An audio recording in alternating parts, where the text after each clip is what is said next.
안녕하세요. 동경한의원 김지우 원장. 김예리 원장입니다. 원장님, 오늘은 저희가 알레르기성 자반증, 그 중에서도 성인의 알레르기성 자반증에 대해 얘기를 해보려고 하는데요. 알레르기성 자반증의 예후를 설명드릴 때 발병 연령이 정말 중요하다라고 말씀을 드립니다. 그런데 구체적으로는 어떤 부분에서 소아와 성인의 예후가 차이가 나는지 궁금해하시는 분들이 많으세요. 네, 우선 알레르기성 자반증은 10만 명 중 20명 정도에게 발생하는 그다지 흔하지 않은 질환입니다. 이 20명 중 18명 정도는 만 3세에서 7세 정도의 어린 아이들 연령에서 발병을 하고요. 나머지 2명 정도는 7세 이상의 연령에서 발병을 합니다. 발병 연령에 상관없이 성인과 소아 모두에게서 질환의 증상이나 양상은 사실 비슷하게 나타나는데요. 하지만 예후에 있어서는 큰 차이가 있습니다. 알레르기성 자반증이 성인에게 발생하면 소아와 달리 증상이 쉽게 사라지지 않고 오랫동안 지속될 가능성이 매우 높아지거든요. 결과적으로 소아에 비해 신장침범 증상이 나타날 확률과 만성 신질환까지 진행될 가능성도 높아지게 됩니다. 그렇죠. 실제로 저희가 내원하시는 환자분들을 뵙더라도 사춘기 이후의 연령대에서 발생하셨던 분들은 혈뇨나 단백뇨가 이미 검출되는 상태로 내원하시는 경우가 많잖아요. 증상이 지속되면 신장에서 IgA 침착물을 계속 걸러야 하니까 신장에는 더욱 부담이 될 수밖에 없는 상황인 거죠. 네, 맞습니다. 앞서 말씀드린 것처럼 성인의 알레르기성 자반증은 만성화될 가능성이 높고 결과적으로 신장에 영향을 미칠 확률도 상당히 높은데요. 이러한 내용은 논문을 통해서도 찾아볼 수 있습니다.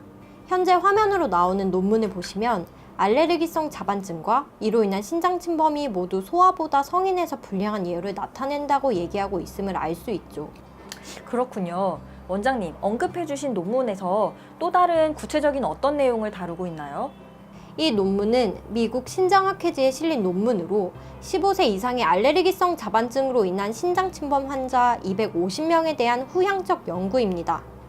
비슷한 성인 집단에 대한 이전의 연구와는 달리 환자 수가 많고 추적 기간이 길어 다양한 분석을 수행하고 있습니다. 평균 추적 관찰 기간은 14년 정도로 대부분의 환자는 자반이 있었으며 자반의 재발은 무려 48%에서 관찰되었습니다. 이들 중에는 재발을 10번까지 반복했던 환자들도 있었습니다. 신장 침범의 증거는 첫 번째 자반증 관련 증상이 나타난 후 평균 2개월 내에 발견되었습니다. 신장 침범으로 인해 신기능이 손상된 환자는 81명으로 그중 35명은 심각한 수준이었습니다. 또한 30세 미만의 환자에서보다 60세 이상의 환자에서 거의 모든 경우에 현저히 나쁜 신장 상태를 나타냈습니다. 그리고 자반으로 인한 신장 기능 저하에 대한 몇 가지 위험 요소를 확인하기도 했는데요.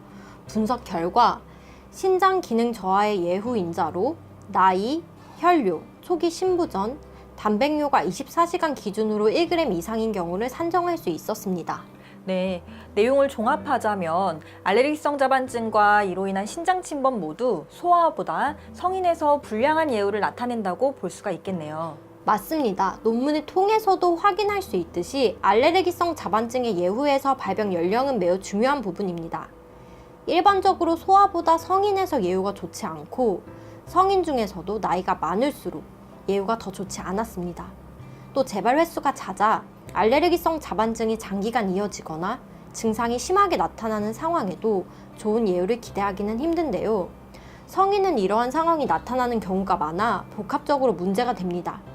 따라서 성인에게 알레르기성 자반증이 발생했다면 소아보다 경과 관찰이나 치료에 더 주의를 기울여야 합니다.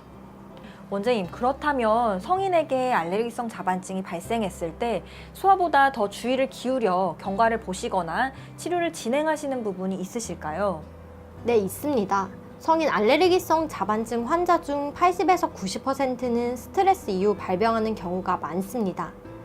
아무래도 소아보다 성인이 스트레스를 받을 일이 많기 때문에 소아보다 성인의 알레르기성 자반증에 있어 스트레스가 차지하는 비율이 큰 편입니다. 이렇게 스트레스가 지속되는 상황에서 적절한 치료가 동반되지 않으면 자반이 지속되면서 신장 침범이 발생하거나 만성 신질환으로 이행될 확률도 높아지게 됩니다. 때문에 성인의 자반증을 치료할 때는 스트레스로 인해 발생한 심장과 간에 열을 내리는 것을 중요하게 생각하고 있습니다. 이렇게 생긴 열은 혈관에 손상을 줘 자반을 생기게 하는 직접적인 원인이 되기 때문입니다. 맞는 말씀입니다. 결과적으로 성인 환자에게 자주 생기지 않는 만큼 알레르기성 자반증이 생겼다면 자반증 자체는 물론 그 합병증인 신장 침범까지도 확률이 상당히 높으니까요. 반드시 늦지 않은 시점에 치료를 시작하셔야겠습니다.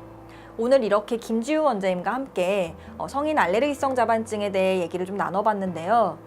많은 분들에게 도움이 되는 정보였기를 바라며 더 많은 분들의 질병으로부터의 자유를 동경합니다. 감사합니다.